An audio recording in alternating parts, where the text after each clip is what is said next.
Good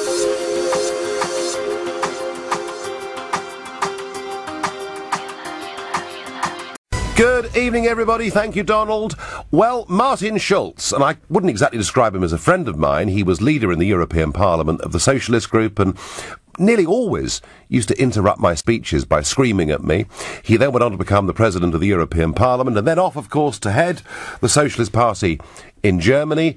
He didn't become the biggest party in the election. Angela Merkel did, but it now looks like another grand coalition in Germany with Merkel as Chancellor, and Schulz will be, almost certainly, the Vice-Chancellor in Germany. Now, I've always viewed Schulz as being a complete political fanatic, and in my view, a very, very dangerous man, an obsessive, a complete believer in the European project, but at least he's always told the truth, and never more so than today, when at the conference, the party conference of the Social Democrats, he said that he's now committed to building a United States of Europe by 2025. He wants to have a new constitutional treaty. He wants to put it to all the member states in a referendum, and any that reject it simply get kicked out. So that's where he wants to go, and he's not alone in this. Mr Verhofstadt, who of course is the European Parliament's chief negotiator,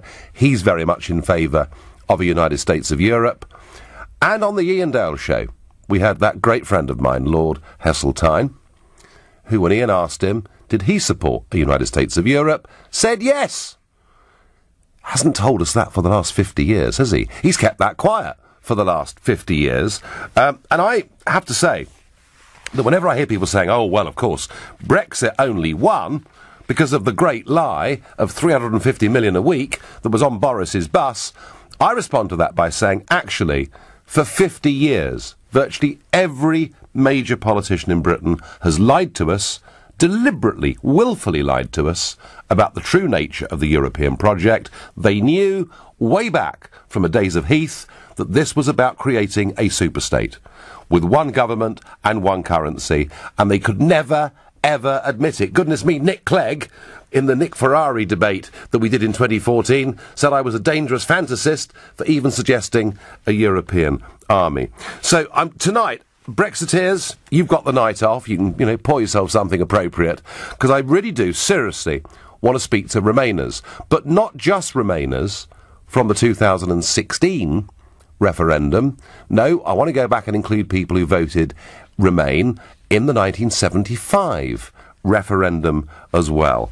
And I'm asking you, if you're a Remain voter, would you be happy to be part of a United States of Europe? And if you believe, actually, one flag, one anthem, one state, it's what Europe needs to be, then call me on 0345 6060 973. Or maybe you think, actually, I did vote Remain, but I'm rather happy that we're not still part of this and we will be leaving, hopefully, at some point. Then text to 84850. Or if, like me, you think this, in fact, was the secret plan all along, and that actually it won't now mean that just the UK leaves, many other countries are probably likely to do the same, then tweet using the hashtag Farage at LBC, at LBC, watch me on Facebook, comment there too. Phil is my first caller, a new caller to the show from Eltham. Phil, good evening. Good evening, Nigel. So you were a Remain voter, Phil, yeah? Yes, on the slight side, I voted Remain, not a strong Remainer, Nigel. Yes. And but it's very disturbing. I don't like the idea of having the euro. I think it's great. I remember the exchange rate mechanism, and I certainly don't like the idea of a United States of Europe with one voice, because Greece is suffering, and now potentially a socialist government, and you'll lose left, right, and centre. They want, more or less want you to think the same.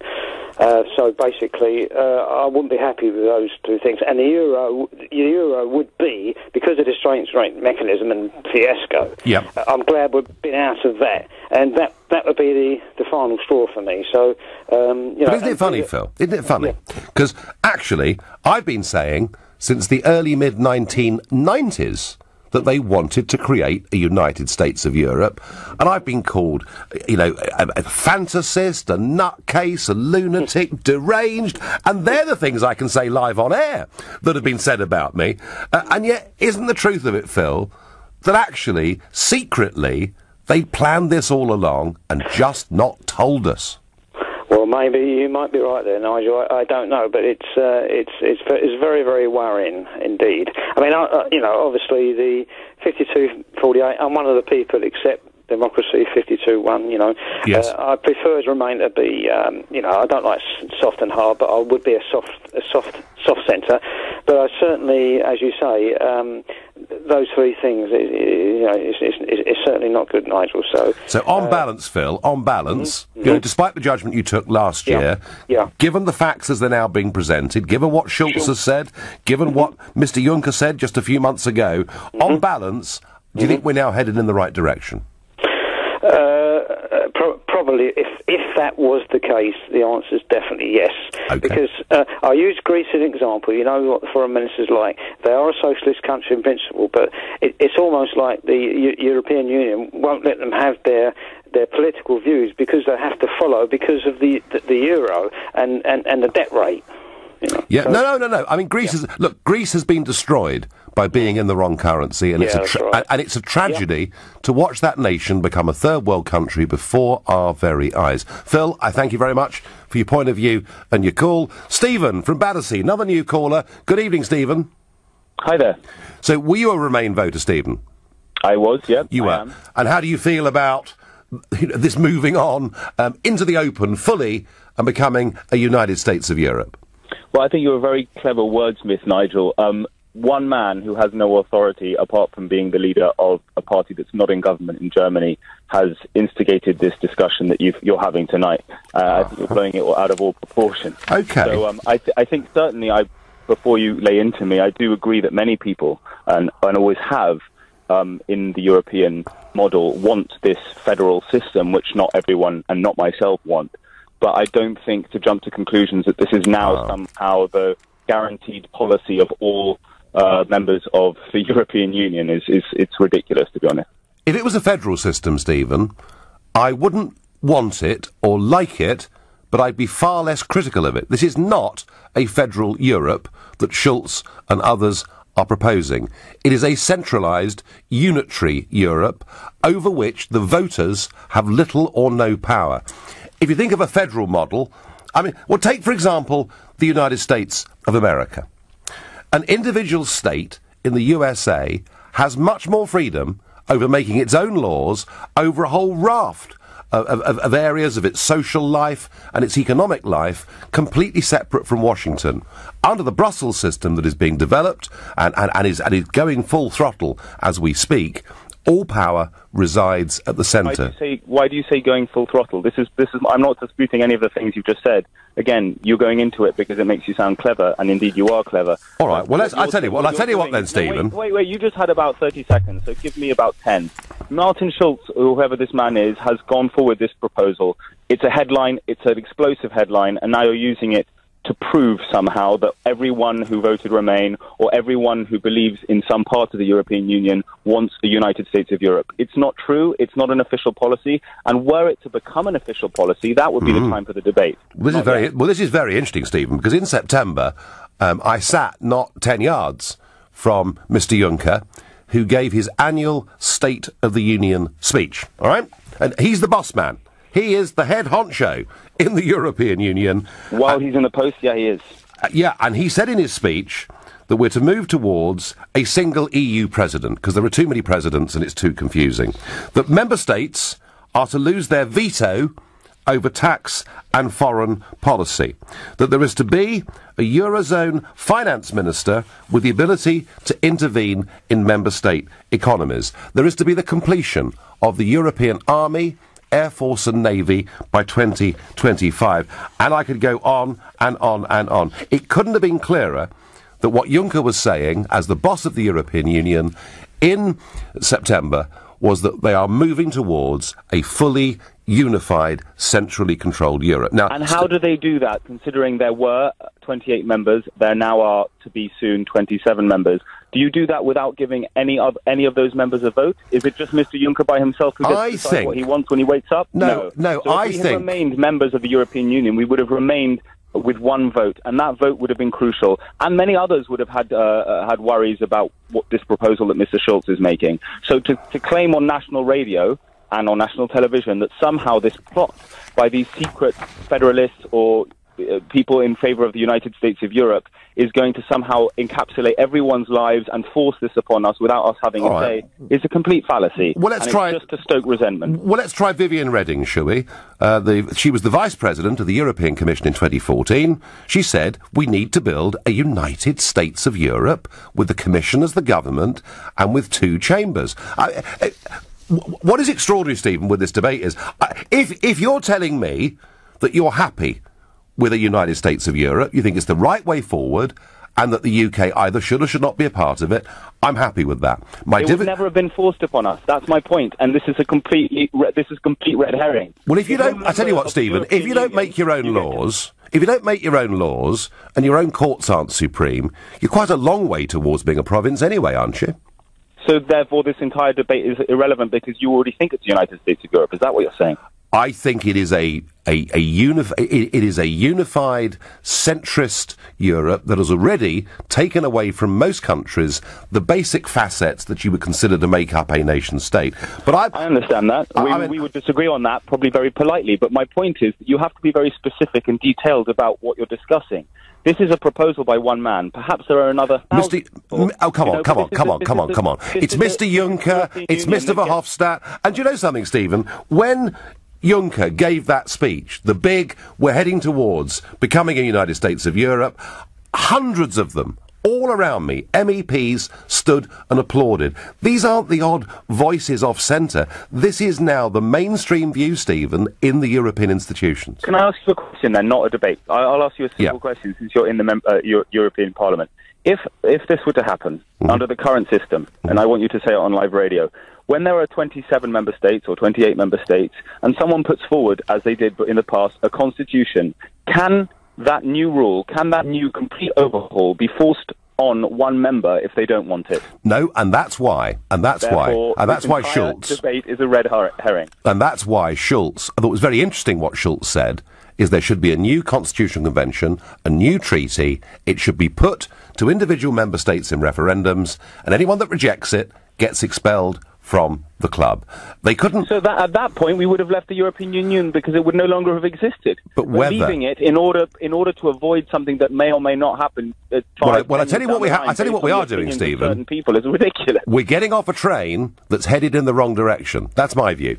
As Martin Schulz becomes yet another European politician calling for the full completion of a United States of Europe, I'm saying to Brexiteers, have a night off, because it's the Remainers I want to hear from. I want to know, would you still have voted Remain if you'd understood the number of people that would come out talking about building a United States of Europe? And I do understand if people believe in that. I might not agree with it, but it's an honestly held position. What I get really confused by are people like the last phone call, Stephen, sort of denying it's happening when it really is. Now, he could be Nick Clegg's brother, I don't know. I get on Twitter, can't believe Stephen is denying the United States of Europe. Why does he think they have created a flag and an anthem? And a police force, and they're building an army, and a president, and they want a finance minister. I mean, it's not difficult to work out, is it? Jake says, I would love a United States of Europe. We need to be united against the larger nations, such as the USA, China, Russia. Against the larger nations. Gosh, Jake, now I find that a little bit disturbing. The idea that we have to build a big, strong empire because we want to somehow be bigger than the others or take the others on. I'm not particularly comfortable with that concept. Chris says, I would still support a United States of Europe. Brexit isn't going to happen. Well, we'll have to see what Mrs May does about that. Diane is very honest and says, I can't remember how I voted in 1975. And James says, well, today they've just confirmed what we always knew. Lots and lots of opinion coming in. I feel that the political elite in this country have been utterly dishonest with us on this for 50 years. Nigel, the great lie has been going on since day one. The plan has always been to treat the population of Europe like mushrooms. They have been found out, and the liberal elite do not like it, says Mick. Alex is calling me from Enfield. Alex, good evening. Good evening, Nigel. Good evening. So, you were a Remain voter, Alex? Yes, I was. Can I tell you why I believe that a united or a federal Europe wouldn't be such a bad thing? OK, well, Alex, can we just agree that it won't be a federal Europe? Because in a federal system, the individual states can make a lot of their own powers. Under yes, this, I agree, yeah. Under this system, this would give Brussels much more power in Europe than Washington has in the USA. But if you want to tell me why a United States of Europe is the right way to go, the floor is yours. Thank you. I believe in unity, Nigel. I believe that unity brings power to people and strengthens the whole people included in that union. Let's take UK, for example. UK is reasonably a large country as we are together here. If we were split in 6, 7, who knows what, small countries, surely we would have been much weaker in all sorts of terms, in trade deals, in influence, in economy, various issues. We would have been weaker. So we're better well-being as we are as a United Kingdom, I believe. So the same thing would apply for United Europe. Eventually, I believe it's a good idea. I mean, the other side of this is also that if we look at the history, and we might have, as you mentioned previously, we might have to take on other big powers or other big nations like China or whoever, or Russia or whoever, because the history has taught us that. And being part of a big union would help us to take on that being by trade or by economically and various ways. So I believe in that being united as people would benefit everyone. There will be slight ups and downs, but in general, main points, main outcome would be a positive for all people as people together. I believe that's my view. No, I understand the argument, Alex, completely, but this is not like sort of getting a club card from a local supermarket. I mean, this is about people in effect transferring their loyalty and nationality to a higher level. And the point I would make to you, Alex, is you can't build a new state. You can't say to people you're going to have a new identity unless you first seek the consent of those people. Because if you do it without consent, I think you're storing up real problems for the future. You know, we tried this, Alex, with Yugoslavia. You know, in the early 1920s, we tried to unify a whole group of warring nations under one flag, under one anthem, under one leader. We just never ever asked them whether they wanted it, and it ended very badly. So I do think, and I'm going to agree with you on one thing, I think a United States of Europe is possible if the people of Europe want it. But, Alex, I don't see any evidence that they do. I would have thought they would do the right thing, democratic thing, and ask people or their leaders, their representatives, to sign up for it. But I'm a believer in unity, and that would be a good thing in general. And okay. I know for a fact that divisions do create differences of interest, which often do turn into conflicts, various conflicts. And okay, so, no, Alex. I'm up for it, Nigel. Alex, you have a sincerely held view. You've explained it very clearly. I thank you. Alex believes in unity, but I've made the point you can't have a new state without first seeking consent. Carl says on Facebook, it's worrying to have a federal EU right next to Russia. Putin won't like it. Well, a lot of things Putin doesn't like. That's not really the issue. The worry I have, Carl, is when I heard Giscard d'Estaing talking about the European Union becoming the biggest military and economic superpower in the world, I thought, gosh, history shows when empires want to become big for the sake of becoming big, it doesn't always end that well. Hi, Nigel. If the EU was British-dominated, rather than German, would you want us to stay in? Kind regards, Ed. No. And actually, Ed, here's my position on this, right? I went all the way back in 1999 as an MEP, believing that the United Kingdom was a square peg in a round hole. We didn't fit. Our history of common law, our patterns of trade across the world, across the world, our history of being self-governing. For all of those reasons, I thought Britain didn't fit. But I was of the view that if the rest of Europe wanted it, that was fine. What I've seen in my years there, I've seen time and again the peoples of Europe in referendums reject deeper integration, reject the European Constitution, just to be willfully ignored by Brussels, who have either made them vote again or ignored them and gone round the back of them. And I do not believe this project has consent. And actually, Ed, my view is I don't just want the United Kingdom out of the European Union, I want Europe out of the European Union. I think they've hijacked the word Europe. I don't believe Europe is that flag, that anthem, and those awful glass and steel structures that are there in Brussels and Luxembourg and Strasbourg. I think Europe is about diverse nations and cultures. It makes it the most fascinating continent on earth. And provided they're all democratically run, they will be at peace. Tass is calling me from Paddington. Good evening. Good evening, Nigel.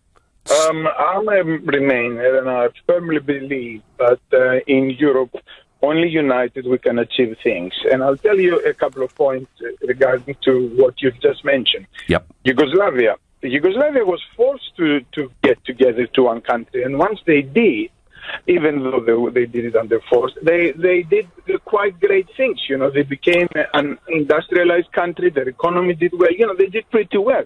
Now divided into 7 nations, you know, they have no economic power, and they haven't achieved much individually. Well, Tass, wouldn't it be fair, Tass, on Yugoslavia, wouldn't it be fair to say that they were held together under a totalitarian communist regime, and once that finished, you saw all those old nationalities springing up, and the most awful wars, you know, that we've seen in Europe since 1945, and tens of thousands of people dead?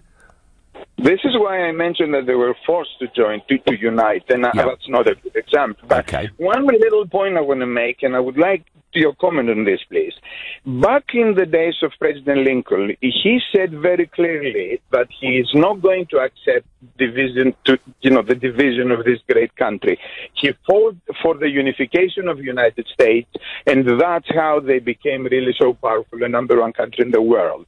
There is not even one state individually that would have achieved the status of world power without, being alone. And this is my point. I would like you to comment on this. California, New York, Texas, have nothing in common with Arkansas or Ohio. But Tass, I tell you what, Tass, they have a lot more. I tell you what, Ohio and California have, in my opinion, a lot more in common with each other than Greece and Germany do. And I think, Tass, if you look at what the introduction of the euro was done, it has actually divided Europe from north to south in the most extraordinary way. And the only way, Tass, in my opinion, I've argued this for 20 years and more, the only way that economic and monetary union could ever work is if there is an overnight cultural change. If the Greeks become like the Germans, or the Germans become like the Greeks, and it just isn't going to happen. Tass, I thank you for your call. I thank you for your points. America, post the Civil War, unified, has become the greatest, most powerful nation on earth. But of course they do share a language and a culture, much more, I believe, than any other parts of Europe do. As more and more European leaders talk about the building of a United States of Europe and come clean and be really open about it, I'm asking those who voted Remain in the referendum whether that perhaps now would change their minds, or whether they still believe this is the right way forward. And a bit of good news you might have just heard: Coventry will be the next UK City of Culture in 2021. Arts Minister John Glenn has just announced. UK City of Culture. You see, we were told, we've left the European Union, we can't have a European City of Culture. We don't need one. We're going to have a UK city of culture, and quite right too. And a story today that hasn't received much attention, because we're not really supposed to talk about this. It's a bit naughty, really. But a record number of terror-related arrests have been made in the year up to September 2017, in the latest sign of an increasing terror threat facing the United Kingdom. 400 arrests were made in just 1 year, compared to 255 over the same period the year before. One piece of good news is that today, one fighter who'd returned from Syria after fighting for ISIS was today jailed in court in London today. Only 449 to go, in my opinion. Back to this issue. I'm going to go to Anthony in Golders Green. Anthony, you were a Remain voter, I presume? I was, yes. And since the referendum, you know, and we hear Mr. Juncker talking about a finance minister with the power to intervene, the completion of a European army, Mr. Schulz today, United States of Europe. I mean, does that make you change your mind at all? Well, I think, Nigel, this whole discussion this evening has actually been pretty amusing to me. I think the one thing I can say is that Europe does appear to be full of people who are full of hot air themselves. But what's interesting for me is you're sensationalising, and you're doing a great job of that, which is what you do so well. And I think how you managed to whip the country up into such a frenzy over the whole Europe thing. But what you haven't realised is that as you continue to sensationalise, then you keep shooting yourself in the foot. Because what you keep repeating, and actually a caller, 2 or 3 callers ago made this point very well, they can't force it on us. So you're in denial too, Anthony, are you? No, I'm not in denial. I'm not in denial. Right, so, Anthony, let me ask you, do you support Britain joining the euro? No, I don't. Do you support the United States of Europe? No, but they can't force us. Do you support Europe? I mean, do you support? The irony for me. So Anthony, hang on. But you're exactly the same as the previous caller. If you don't support any of this, why would you want to be in a club that is heading in completely the opposite direction to the things you believe in? But the perfect irony for me is that, as you pointed out quite clearly, that if we don't want to go down that route, and if you don't sign up to this new constitution, you get booted out. So you know what? There's your get-out-of-jail-free card, Nigel. That you're throwing away. That's the get-out-of-jail-free card. That's the card you can get out of Europe without having to pay, without having to try and negotiate 40, 45 billion, whatever the number is, without having to try and negotiate all these complex issues that no one was even remotely prepared for. And that, of course, is Mr. Schulz's plan. Mr. Schulz's plan is okay, and there are 20 small countries. You're a little country. We're going to hold a gun to your head if you don't support our constitutional treaty. We will kick you out of the European Union. We will not give you a trade deal. We will, that's what they're going to try and do. They're going to try and effectively use force to push this through. Anthony, I go back to the point. If you rang me and said, look, Nigel, I believe in a United States of Europe, I find that a very open, honest position. What I don't understand is people who say, oh, well, yeah, I don't agree with this, I don't agree with that, but we should still be a member. Why would you want to be part of any club if you don't agree with its ethos? Hello? It's gone quiet. Golders Green has gone quiet. Oh, well, hey-ho. But again, I don't really understand that. Very interesting tweet here. It says, oh, Anthony, you're back, are you? Yeah, I'm still here. Sorry. Here. Yeah, there is one possible argument that says that you try and reform it or change it from within. But hey, isn't it way too late for that? Isn't it way too late for what? Sorry, for reforming or changing it from within? Yeah. Well, I think we as a material member of the club have to continue to exercise our right in the way we want to. If the club gets to a point where we absolutely no longer agree with a material decision that's taken, then we leave. And that's what the Brexit vote was. But you're making the presumption, because as the 3 callers ago said, they can't. Europe cannot enforce this on the... No, it'll never happen. It'll never happen. Anthony, but they can't. Anthony, the process... But what you've done is... The process of integration, Anthony, happens little piece by little piece. And it's been going on for 50 years. We were told... Anthony, I'm sorry. Our parents' generation were told it's a little free trade club. Just vote yes in the referendum. Don't worry your poor little heads. And then piece by piece by piece, we were dragged ever deeper into a political union. This idea they can't force us, actually, step by step, effectively, they already have. That's why we voted Brexit. But clearly there are some people who, and I still don't understand, why would you want to be part of a club that has said it wants one president, one currency, one finance minister, one army? If you don't agree with those things, don't pretend it's not happening, because actually it really, really is. Very interesting comment here, and a lot of people who support the United States of Europe believe this. They believe democracy and sovereign states are becoming obsolete concepts. They won't survive this century. So the idea is that the nation state is on the way out and the big supranational structure is on the way in. Do you know what? In 1945, there were fewer than 60 countries in the world. There are now about 230. Every single year, new countries are formed across the world, and they're done mostly under the auspices of the United Nations, under the principle of national self-determination. All over the world, actually, big blocks are breaking down into smaller administrative units because people want to govern themselves. Louise is calling me from Islington. Good evening, Louise. Yes, good evening, Nigel. I would say you sound as if you were a sensationalist, but I'll downgrade it to an enthusiast. You are a member at a European debating committee. You are an MEP member and you get paid for that. So you show up on some of the meetings. But I missed you on the meeting which was held about Brexit, where each country was allowed to say, or was saying and putting their point across, except that you chose a completely different subject and then left. Oh, really? And I don't understand. And then you accuse the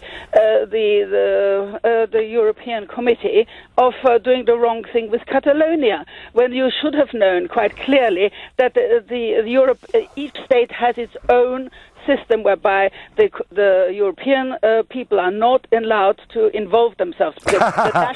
Louise. No, because it's a national decision. Don't make me laugh, Louise. Don't make me laugh. Today, Hungary, Poland and Slovakia, today, all three of those have had legal proceedings mounted against them at the European Court of Justice because they won't accept Mrs. Merkel's migrant quotas. But that's a totally different matter. That is a completely different matter. I am talking as a representative of your country, and you're so keen on Brexit, and you've got so much to say now on Brexit. Why did you not use that time? In fact, you extended your time, and they let you have the time, and they were really upset that you left, not having made Louise, any comment on it. I've no idea. I've no idea what you're talking about. All I can say, Louise... Wait a minute. If you have no idea... I've no idea. Don't know about it, then I'm sure, what are you doing there in the European Parliament? Well, I tell you what, Louise, if you go to YouTube, Louise, you'll see how many speeches I've given there over the course of the last 18 years. If you're asking me to remember an individual one right now off the cuff, I'm sorry, but I can't. But as for your point about Catalonia, Louise, I think it's just really interesting that, you know, when it comes to what they see as abuses of human rights, in Poland, for example, almost every single month, the European Parliament has a debate about what is going on in Poland. And yet, when 900 people get injured or beaten up by the police for wanting to express a vote in Catalonia, they decide it's none of their business. It's not very consistent, is it? Do that. The Catalonian issue is a totally different issue. Europe is not interfering with national debates, and that is why they did not take part in it. And that is, they cannot do it constitutionally. They cannot enter into national debates. That is, the country has to do it themselves. And everybody kept on saying, why doesn't Europe do something? Because they are not allowed to do that.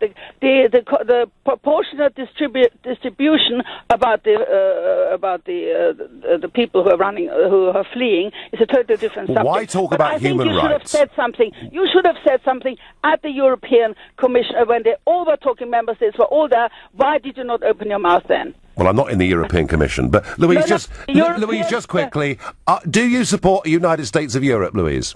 I think it's a good idea that not every country has different aeroplanes that they're buying for once. Great, very good, Louise, thank you. We're going to have one united Europe, and if people get beaten up because they want to protest in their individual provinces, that's just fine. A centralised Europe is coming. It's going to be called a United States of Europe, according to Martin Schulz today, and many others like Mr Verhofstadt and the leaders in Europe. That is exactly what they want. I'm asking if you're a Remain voter, whether these, and they're not new revelations, we've had them before, but whether this conversation would have changed your mind. And I'm really keen to listen to people who tell me why a United States of Europe is a good idea. And when they do come on, I'm really, really polite and quiet, and I listen to them because they've got a point of view, and I want to know why they hold it. What I don't understand are people coming on saying, yeah, but if we'd stayed in, they couldn't have forced it upon us. Actually, incrementally, piece by piece by piece, that's what's been going on to us for over 40 years. And my real anger is the British political class knew in the 1970s it was all about a unitary state with its own currency, with ultimately its own president, and they lied to us for 50 years, consistently lied to us. And tonight Lord Heseltine says, oh yes, I believe in a United States of Europe. Well, why didn't you tell us that, Lord Heseltine, in the referendum in 1975, rather than, as everybody did, completely deceiving the British public? They tried again to do the same thing. Nick Clegg and others denying the existence of a European army. Who on the Remain side said, vote Remain so we can be part of a United States of Europe? I didn't hear one of them. Perhaps I wasn't listening. I don't know. Assad is calling from Mile End. Good evening. Evening, Nigel. I've got 2 points. Yep. First, I personally think that it's not such a bad idea. I mean, it's just like, again, I wouldn't deny that there's going to be some problems because the bigger the administration becomes, it comes with less representation from the ground roots. But, just like any other country, like United States or United Kingdom, it's no different. There's going to be a problem, but I think the major focus should be about the transparency, not necessarily the title. The second thing, which I strongly disagree with you, is like when you try to bring up a point about that there are different nations and then, can't be put together. I personally think that nationalism is the second worst idea after religion in the world. It has caused the most problems, wars, and misery to the people. There is literally no point that people should actually be proud of being any nation. I mean, it's nothing that they do to deserve that. They're just simply born in that. There's literally no reason why people should be proud of that. And then, I think we have to actively discourage nationalism because there is literally no, we have one planet for all of our humans, and then the way the population is growing, it's eventual that there is going to be interactions among different cultures more and more than they are right now. Well, let me surprise you, Assad. Let me surprise you. Nationalism, I've seen a lot of nationalism in the last 18 years, and it's growing and getting stronger every single year. It is EU nationalism. You want to see my fellow members in the European Parliament, when the anthem plays, standing, ramrod to attention. You want to see at the opening of each parliamentary session, Corps soldiers marching the flag around the yard. Every nationalistic symbol is there. I've called Schulz. I've called Martin Schulz a nationalist many, many times. Their form of nationalism is so extreme, they're prepared to ignore referendum results. They're prepared to impose it upon people without even seeking their consent. And I'm going to say this, Assad, that in some cases there are nations within the European Union who are not particularly proud of their recent history. They would find it very awkward and embarrassing to stand to attention, to salute their flag of their own nation state, but they find it easy to do on a European level. And I genuinely think, Assad, as far as Europe's concerned, I do understand your points about nationalism, but I think there is a very dangerous EU nationalism that is now, there is an attempt to effectively impose it upon people. And my alternative is nationism. that we live together in nation-states that we recognise, and provided we do that in democracies and under the rule of law, I think, Assad, I genuinely believe that Europe will be a healthier place. I think what's happening right now, nowadays, what America and United Kingdom, with America is doing, they're actually doing exactly the opposite. They're not respecting other nations' the decisions, their people's decisions and opinions, and then they're imposing democracy all over the world. I mean, the idea that we can talk about... I'm not blaming United States or UK separately, but I'm just saying that everyone is guilty of doing exactly the same and criticizing others. And I think it's now time to be honest about these things and then actually say, you know what, we need to listen to the people. It's never against one nation against the other. It's always powerful against the weak. And I think the weak are in every single country all over the world. Do you know, Assad, I as far as the opinion of the people is concerned, if we had genuinely free and fair referendums across the whole of Europe, and we asked the people of Europe, do you want a United States of Europe out of the 20, well, you could just about include us still. Who knows, though? I mean, Donald Tusk is going to make an announcement at 6:50 a.m. tomorrow as to whether there's been any progress towards a deal, so we'll see.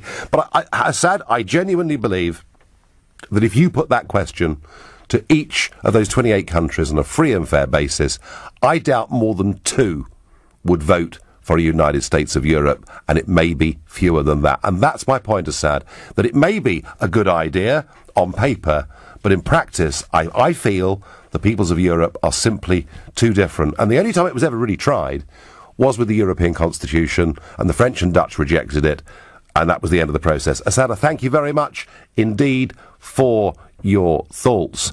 I'm going to go to Owen next, who's a new caller from Edinburgh. Owen, good evening. Hello. Hi.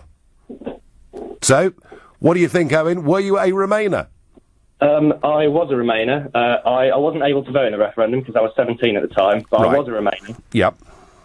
And I would say that, frankly, I think a United States of Europe, while I think that's quite a provocative term, I think that European federalism is quite an attractive proposal, and I think that further European integration would help solve a lot of the problems which people have attributed to the European Union. If, Owen, and I did mention this earlier on, if the proposal was a federal Europe, where the individual member states ran, their own licensing laws, their own laws on marriage rights, on a whole raft of social and civil issues, but Europe at the centre, rather like America, was to do some of the big stuff, that would be a federal model. All right, but that is not what's being proposed.